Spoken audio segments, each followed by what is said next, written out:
Bom, vamos mergulhar de cabeça numa análise que traz uma perspectiva, olha, bem surpreendente sobre um possível conflito entre os Estados Unidos e o Irã.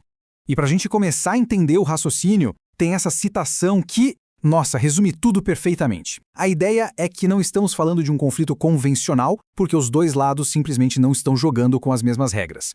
E é aqui que a gente chega no ponto central, na tese principal dessa análise, a de que, numa guerra contra o Irã, os Estados Unidos estariam posicionados para perder.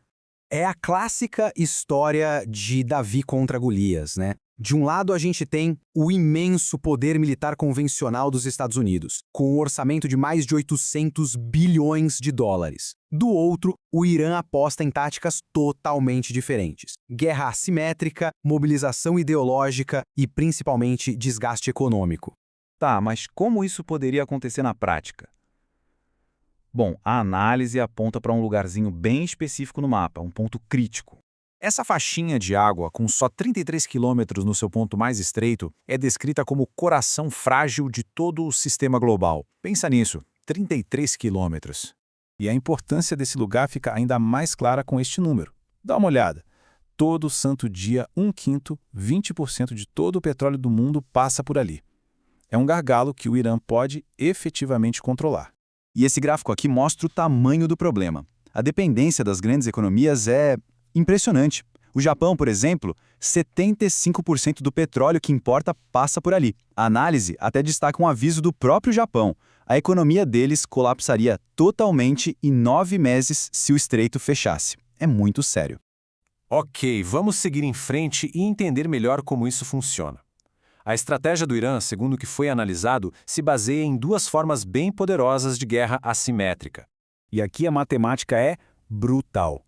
Para cada drone de ataque iraniano que custa uns 50 mil dólares, os Estados Unidos precisam gastar milhões para se defender. Milhões! Essa conta que não fecha levou a quase 2 bilhões de dólares em perdas de equipamento americano em só 4 dias. É financeiramente insustentável. O argumento aqui é que o exército americano ele foi todo montado para um tipo de conflito, para uma guerra fria que não existe mais. Foi feito para projetar uma imagem de invencibilidade e não para lidar com enxames de drones baratos. E aí entra a segunda arma, que não é tecnológica, é ideológica. A análise descreve como o assassinato do líder supremo do Irã, que tinha a intenção de cortar a cabeça da cobra, sabe? A doutrina militar ocidental clássica. Mas essa ação acabou tendo um efeito desastroso, um verdadeiro tiro no pé. Segundo a análise, a morte foi transformada em combustível na maior e mais poderosa ferramenta de recrutamento que o Irã poderia ter em mãos. E é aqui que a gente entende o alvo final. Não é uma base militar. O que está na mira é a arquitetura invisível que sustenta o poder global americano. Estamos falando do sistema do petrodólar. Basicamente, é um acordo onde as nações do Golfo vendem seu petróleo exclusivamente em dólares. Isso cria uma demanda mundial constante pela moeda americana e ajuda a financiar os mercados dos Estados Unidos. Como o texto diz, é a pedra angular do domínio do dólar, e tudo isso depende da estabilidade de aliados como Dubai e a Arábia Saudita. Só que esses aliados, a análise os descreve como castelos brilhantes construídos sobre areia, e a vulnerabilidade deles é total. Eles importam 80% da comida que consomem e dependem de usinas de dessalinização para ter água. E essas usinas podem ser destruídas por um único drone de 50 mil dólares. E aqui a gente vê o efeito dominó, a reação em cadeia que a estratégia iraniana busca provocar. Primeiro, fecha o Estreito de Hormuz. Com isso, corta as exportações de petróleo e a importação de comida para os países do Golfo. As economias deles entram em colapso. O dinheiro do petrodólar para de ir para os mercados americanos. As ações de tecnologia e o mercado em geral despencam. E no fim, o dólar perde sua dominância global. É um checkmate econômico.